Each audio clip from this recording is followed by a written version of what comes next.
to Live on YouTube. Sorah Dubitsky, this mic is all yours. Unmute yourself.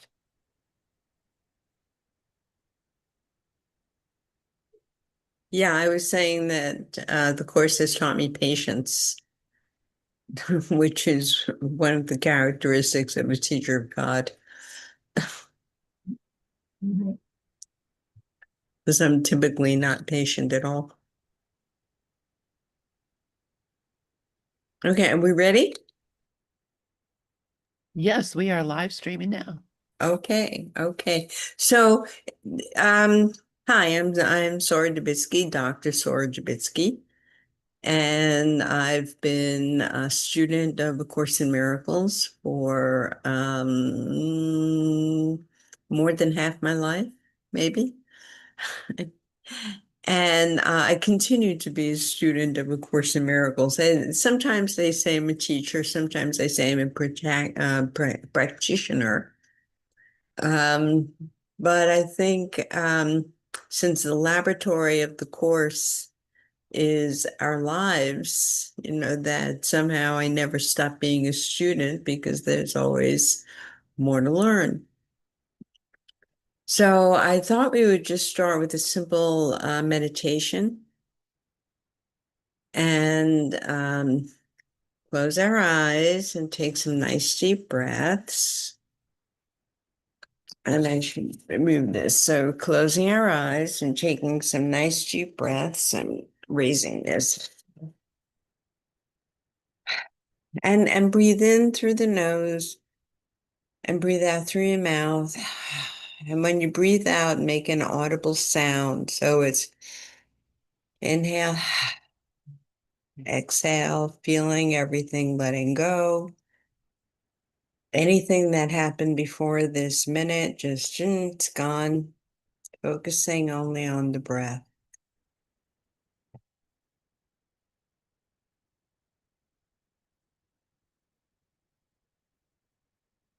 And take a moment to think about what that means, what I just said, to be a teacher of God, to be a teacher of A Course in Miracles. What does it mean to teach?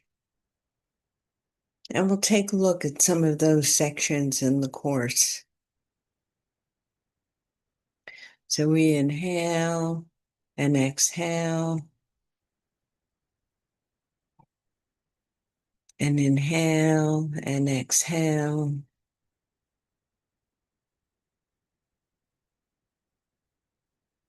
And if any extraneous thoughts come in, just breathe them out, breathe them away.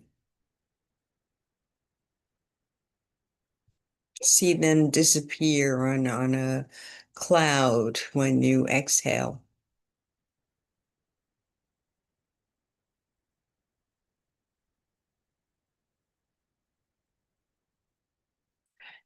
And again, take some nice deep breaths.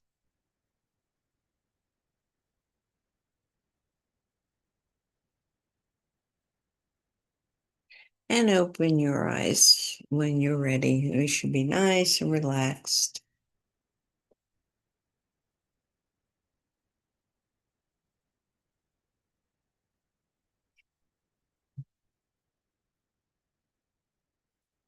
And we're back. And before I do any kind of teaching, lecturing, I always pray, and ask, uh, what is it that I'm going to say, or what is it that wants to be communicated through me? Years ago, I heard Gloria Wapnick say something like, "I will not speak unless spoken through. I will not speak unless spoken through." And I try to do that. Yeah, I try to take a breath before I speak and ask, how can I serve? What am I here for? My face is getting cut off here. And I thought I was going to start with today's lesson, and I think how many students, many students of A Course in Miracles start the workbook over on January 1st. So I started the workbook over on January 1st. Today's lesson is I could see peace instead of this, but I think I'm not going to talk about that. I think I'm going to talk about this is in the text. And it's in the section called Entering the Ark. And what it really is, it's about trust. And I think that's what I'm going to focus on today is trust. And what am I trusting in and who am I trusting? And how does trust manifest? So this is on page 433. Uh, um, if you're using the online database, you can probably search for "You May Wonder" or search for the lesson or the textbook section "Entering the Ark." And if you have a text, my version I think is the same as Susan's version, and this is page 433. And it addresses peace, but how can you be peaceful in this world? Um, I go to the gym here in Century Village. We have a gym class. I know a lot of the gym ladies, and a couple in particular. The level of angst is heightened. So I ask, um, I ask myself, okay, how can I be a messenger of peace with this angst going on? Angst means anxiety. So this starts out page 433. You may wonder how you can be at peace when, while you are in time, there is so much that must be done before the way to peace is open. And the teaching of time is a whole other teaching I won't get into. Maybe I'll touch on it later. Perhaps this seems impossible to you. I mean, think about that. What I love about the course, in addition to everything else I love about the course, is the voice that comes through, the voice of Jesus. It knows the human psyche so well. It's like reads us, sometimes makes fun of us. He but in this paragraph, it's I'll read that again. Perhaps it seems impossible here. You may wonder who could be at peace when, while you are in time, there is so much to be done that must be done before the way to peace is open. So I think, when I read that, I think about all the thoughts I have going on in my head. All the things you gotta do this, you gotta do that. Where's your book? What are you teaching? I went to a meeting today from the condo, and it's like, okay, I got like 2020, 2 years from now, there's gonna be this big, turnover, and so I have to start worrying now. I can't wait to worry, but that's how the ego mind works. The mind of the separated self is focused on the problems. It's focused on I'm sorry, that was a gasp. It's focused on uh-oh, what's wrong instead of what's right. Instead of, like the lesson, I can see peace instead of this. And in order to see peace instead of this does require trust. So I'm going to keep reading from this it's just one paragraph. Perhaps this scene before okay. So you may wonder again, you may wonder how you can be at peace when, while you're in time, there is so much that must be done before the way to peace is open. I love the iambic pentameter there. Perhaps it seems impossible to you. but ask yourself, it is possible that God would have a plan for your salvation that does not work. Now, this I love. Next sentence. Once you accept his plan as the only, as the one function that you would fulfill, there will be nothing else the Holy Spirit will not arrange for you without your effort. So, what is the one function that that God, that the Holy Spirit would have you fulfill? What's the one function? Class. Anyway, Susan, you always talk about it. The one function that God asks us to fulfill, that the Holy Spirit, that's the only thing we're here for. To love, to show compassion, Oh, to see the innocence in our brother. yes. And what's the mechanism of that love? That you always, The that you Holy always, Spirit. The mechanism yeah, is the the Holy word starts Spirit. with an F and you know the word. The word Faith. starts with forgiveness. Forgiveness. That's love and forgiveness. That's all we're here for. And that kind of that elevates um, perception, but it also elevates my idea of why I'm here. And it, like, there's a section I'm thinking of, it's called Above the Battleground. So as long as I know I'm here only for love and forgiveness, it lifts me up above whatever is going on at ground level. You know, I used this analogy or metaphor last week, and I was reminded of it recently, and you might have even said it when what life is, you know, when we're a life is like a parade.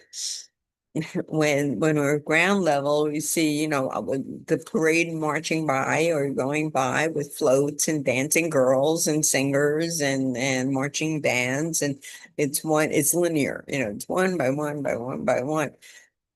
When we're thinking aligned with the Holy Spirit, it's like we're in an airplane and we're looking down on the whole parade and we see everything's happening at once.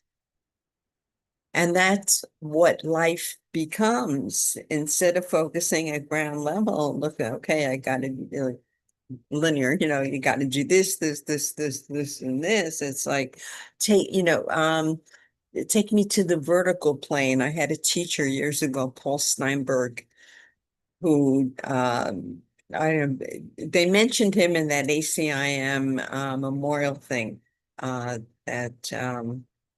that was done by the foundation. So Paul Steinberg, you know, used to talk about what the force does. It takes you to the vertical plane.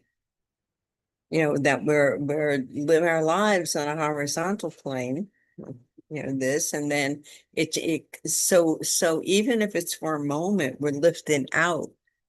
That's what the holy instant is. That's what the miracle is. You know, we're stepping outside of this frame of I got to do this, I got to do that. Look at what's happening. You know, look at what's happening, and we go to the vertical of it's all happening at once. And that term, the vertical plane, is in here a few times, I think. But Paul was very big on that. So once we have accepted one function, love and forgiveness, that you would fulfill, there will be nothing else the Holy Spirit will not arrange for you without your effort. And being here only for love and forgiveness kind of, you know, like simplifies things. And I don't know if you've ever had the experience. I've had this experience a couple of times when um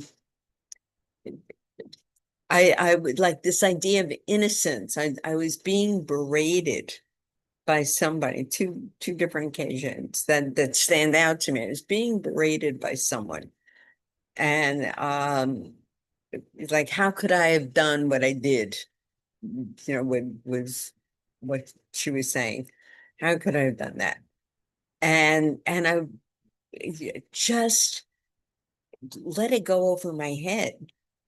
I didn't accept what she was saying.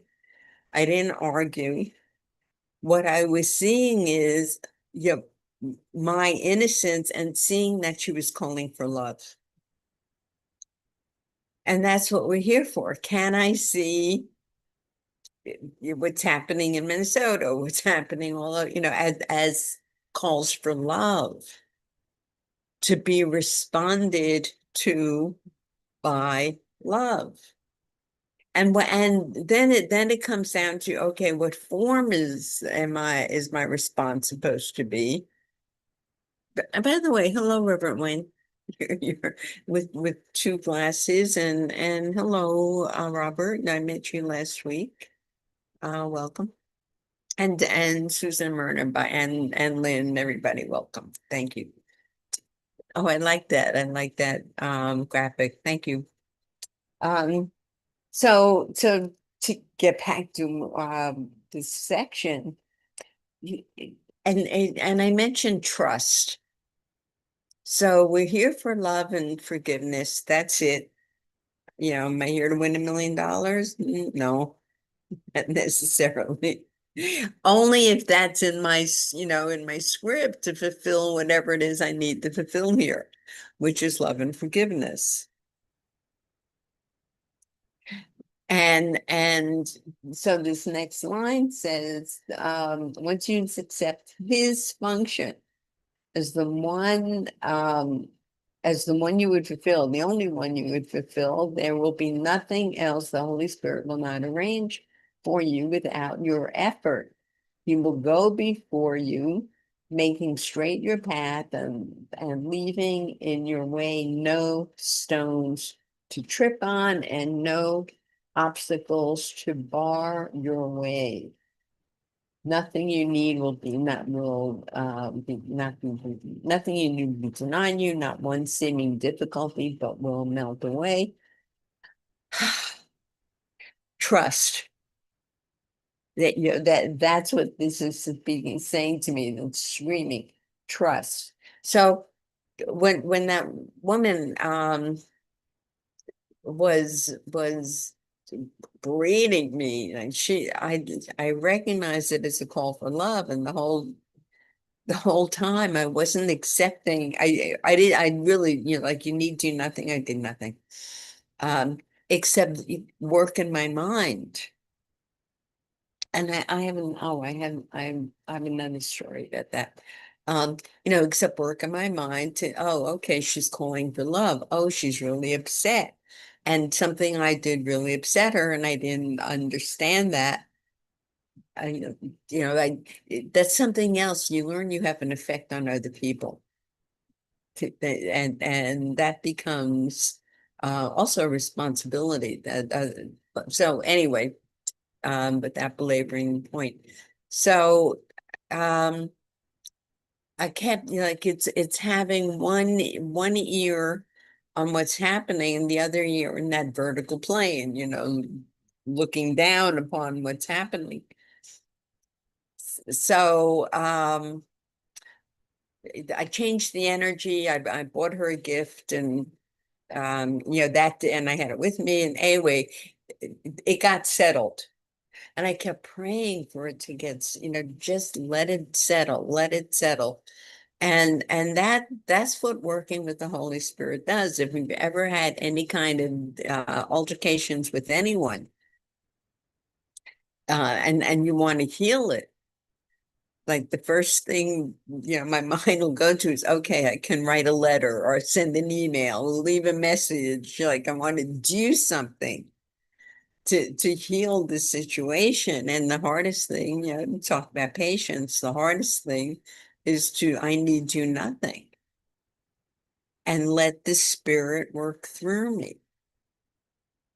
And so that situation was settled. There was oneness this week. I loved, it was wonderful. I think it was November, it was before Thanksgiving. I had a little dinner party here for some of some of the women I've become friendly with. And I had a little dinner party, and I do like to cook, and I like to cook for people. And I always cook for myself.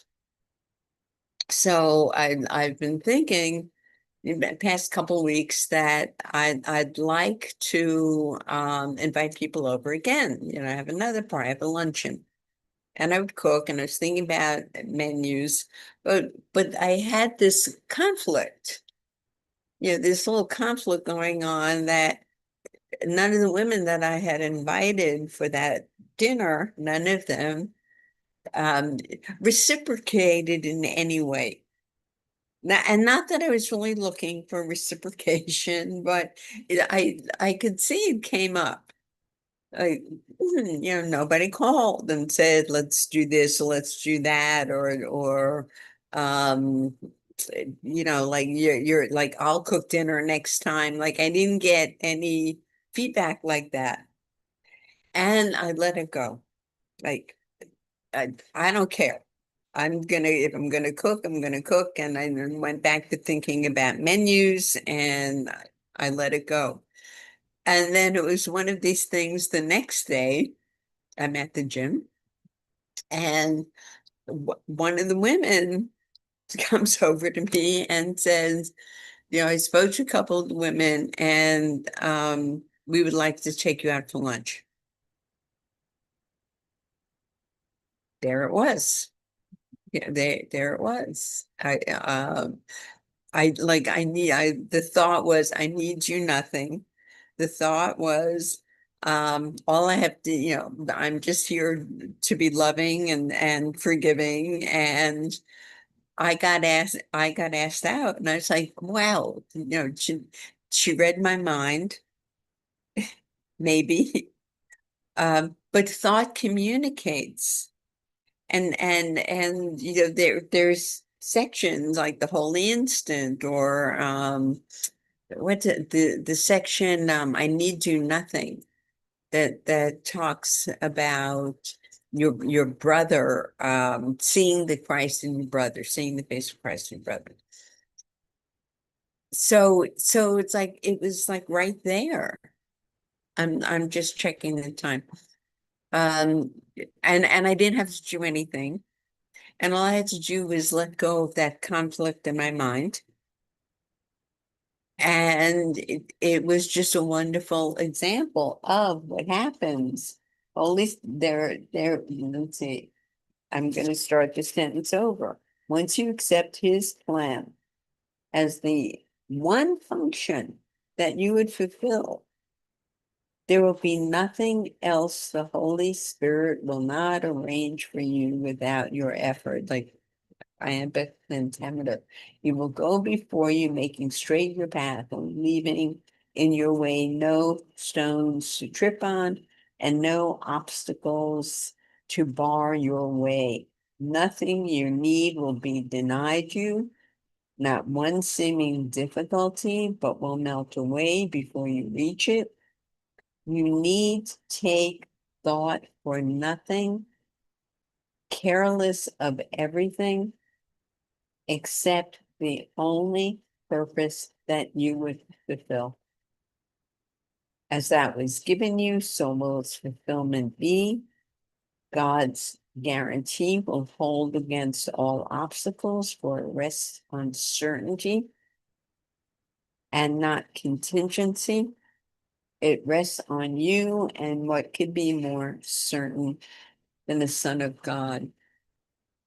To me, this section, the entire section, speaks of trust. Trust. Okay, I'm only here for love and forgiveness. That's my only function.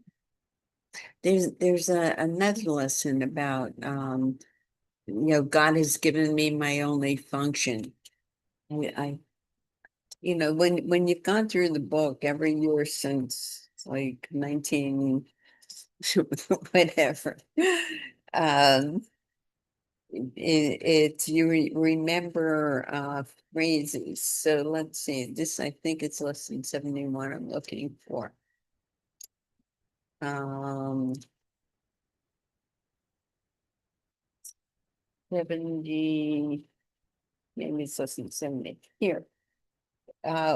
My only function, and this is in lesson 71, and it's lesson on only God's plan for salvation will work. And we're talking about the one function, the one function that I'm here to fulfill, which is love and forgiveness. And I wrote about, 'cause I spoke about, the Holy Spirit's function, or the Holy Spirit will make will make straight your path, and you don't have to worry about anything as long as as long as your only function here is love and forgiveness. So here, this is lesson 71, only God's plan for salvation will work. And this is a prayer I use constantly. God's will reveal here, remembering this, and I'm not reading what came before that. Let us devote the remainder of the extended practice period to asking God to reveal his plan to us, asking very specifically, what would you have me do? Where would you have me go? What would you have me say, and to whom? Now that's like a daily prayer. That's a prayer by, moment by moment. And it contrasts, this lesson contrasts the Holy Spirit, and I want to talk about God for a minute, the Holy Spirit or God's plan, based on your only function is the one God gave me, and that is love and forgiveness. And it contrasts that with the ego's plan, which centers around holding grievances. It maintains that if someone else spoke or acted differently, if some external circumstance or event were to change, you would be saved. So it's looking outside for salvation. Like if they were different, I would be saved. If I had $1 million, I would be saved. To bring it back down to, ground level. The change of mind necessary for salvation is thus demanded of everyone and everything except yourself. On Saturday, I went to the gym. I've been going to the gym every morning, except Sunday. But I went to the gym, and some people I knew were there, and it's mostly women. I don't know about Myrna left. I don't know about Boca Point, but which is another community here in Florida, but here it's mostly women. So I went to this meeting. I went to the gym, and the women were talking. They were talking about another woman. The gossip, or just talking about other people. That's quite common around here.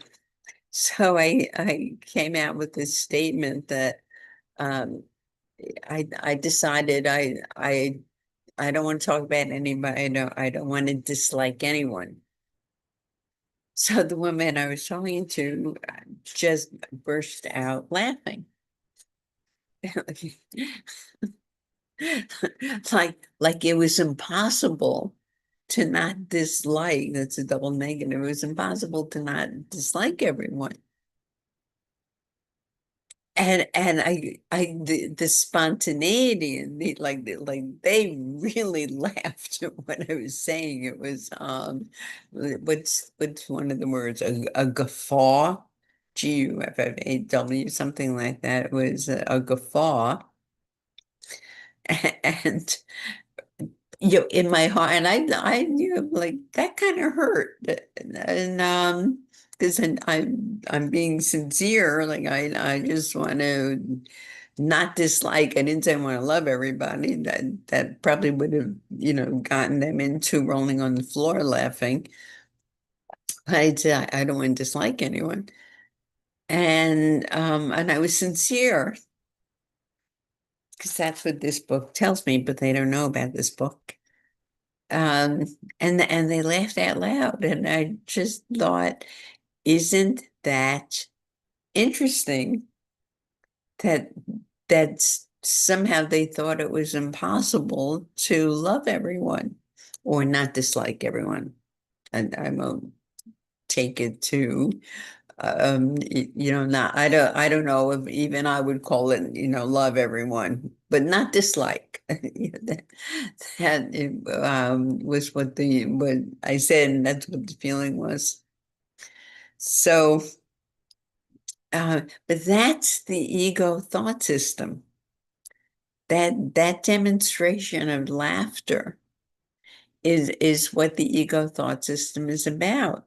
And your laughter's good, and I'm glad I made them laugh, and it's like no judgment.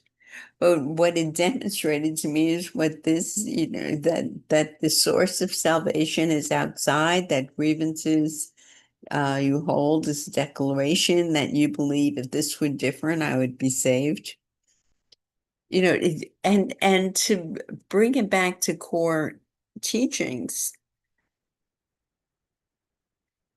when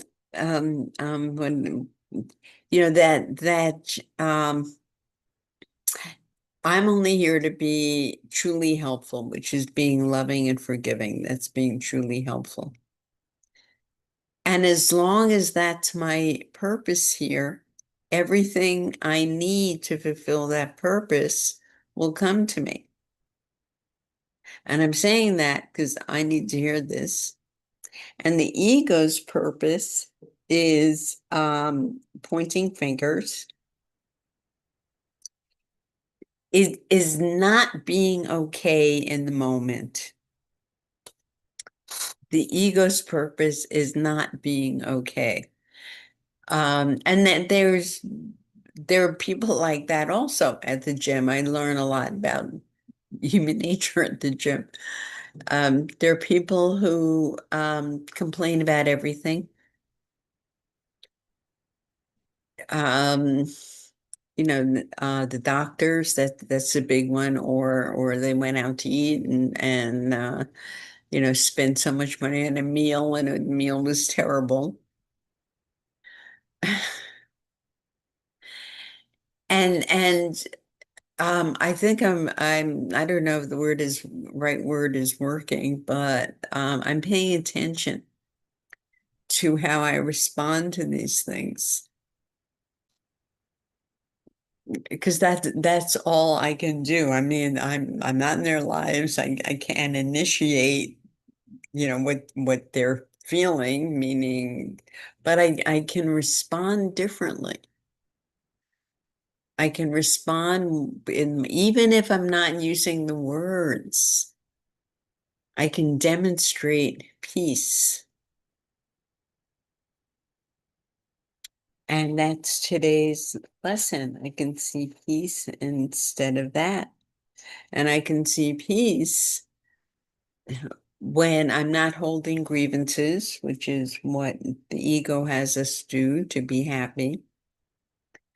And I can see peace when I'm trusting that the only reason I'm here is to share love and forgiveness, is to demonstrate love and forgiveness, and to demonstrate that there is another way of living in the world.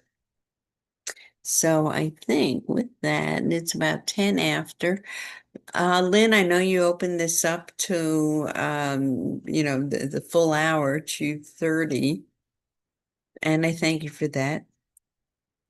But I'm open, Robert, comments, questions, Lynn, or I will close with another meditation. Any comments, questions? I don't have any comments or questions, and I would love to have another meditation. So that would Great. be lovely. Okay, so we will do that. So close eyes and start with those nice deep breaths. If you can, direct the breath to your heart. And imagine that you're breathing in and out of your heart. And let's slow it down so that you're inhaling to a count of 3. Oh, I got the time wrong. I think it's like 3:30, not 2:30. Yes, it's 3:10. Okay, sorry about that. You're focused on your heart. You're inhaling to a count of 3 and exhaling to a count of 3. And make sure the breath is going in and out of your nose. So you're inhaling to a count of 3 and exhaling to a count of 3.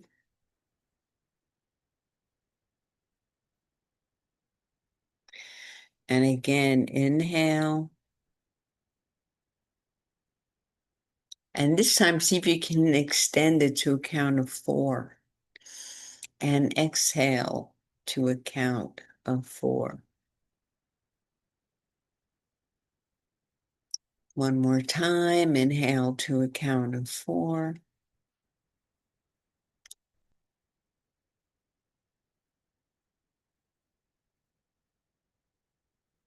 And exhale to a count of 4. And this is a meditation. This is what's coming to. This is something that I heard Jerry Jampolsky do years ago. So you're imagining yourself walking down a corridor, and in your hand you have a garbage bag, and the corridor is leading you to your mind. And you also have a handy little twist tie on the garbage bag. So you're walking down the corridor. Don't forget to breathe. And you're coming to this great open cavern. The corridor comes to the cavern. It opens up into this huge cavern.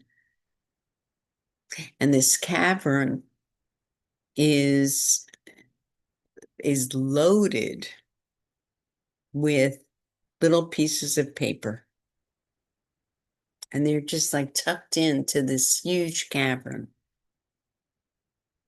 And on each piece of paper, there's a thought. And again, don't forget to breathe. So what I want you to do is reach out right in front of you and pull out a piece of paper and open it and read it.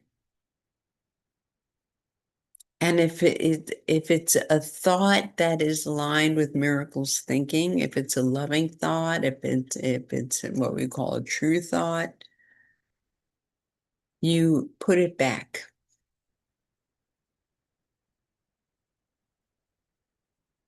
But if it's a negative thought or a fearful thought or a worry thought, you take it and you throw it in your garbage bag. And now you're going to do that again. This time you're going to reach up ahead, up on top of you, pull out a piece of paper. Same thing. You open it, you read it.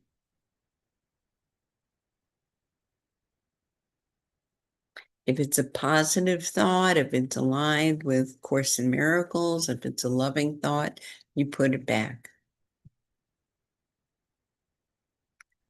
If it's mean, if it's fearful, if it's worry, if it's negative, if it's anything else, throw it in the garbage bag.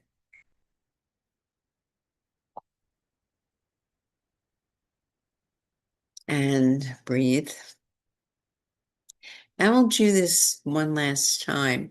I want you to pick out a piece of paper that's around your feet. So you bend down, you pick up, a piece of paper, open it, read it.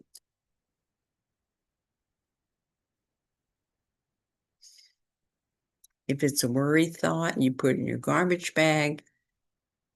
If it's a helpful thought, a loving thought, put it back. So now I want you to imagine that you are tying up your garbage bag with a handy little twist tie. And it's time to leave the cavern.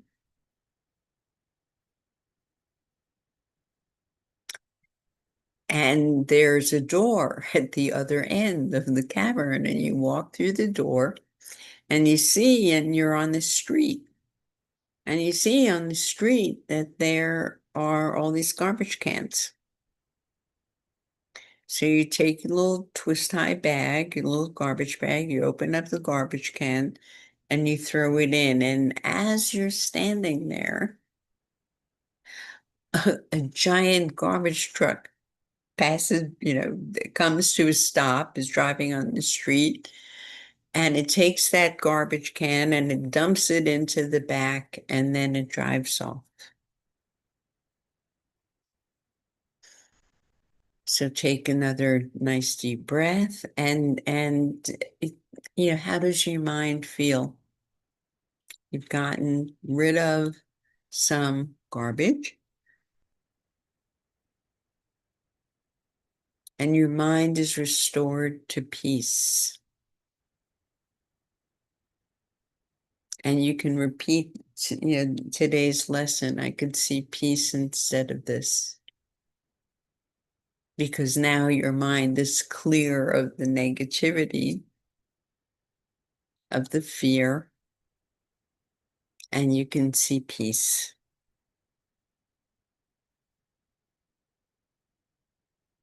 So with that, we open our eyes again.